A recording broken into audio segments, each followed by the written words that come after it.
Today marks 3 years since Russia invaded Ukraine. Now we're getting a closer look at how people in North Carolina feel about the conflict.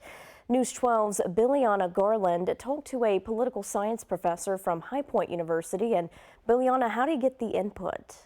Abby, the professor showed me this 20-page poll. The political science department from High Point collected this data from mid-January of this year. They asked about 1,000 adults about their national security interests about this conflict.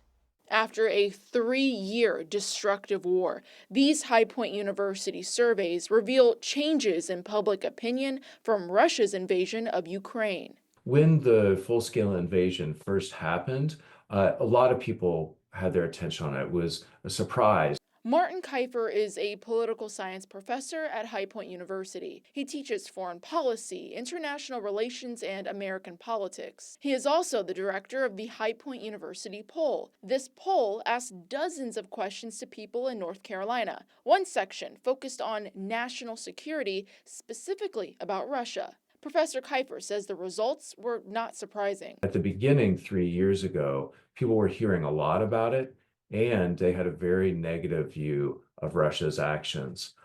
This has changed a little bit. People are paying less attention, and we can see that in the polling. In a previous poll, one question asked whether the participants had a favorable view of Russia. 10 said they did, while 73 had an unfavorable opinion. Right up until the time that Russia did the full-scale invasion of Ukraine, we were asking questions about, well, what do you think about the buildup of troops on their border? What do you think about the talks between the U.S. and Russia, over what might happen? We were asking those things, and then right after, we were asking questions about, the conflict itself and what people thought about Russia. Current poll reveals more people see China as a bigger threat than Russia. Professor Kifer says as this war drags out, its importance to national interest has shifted.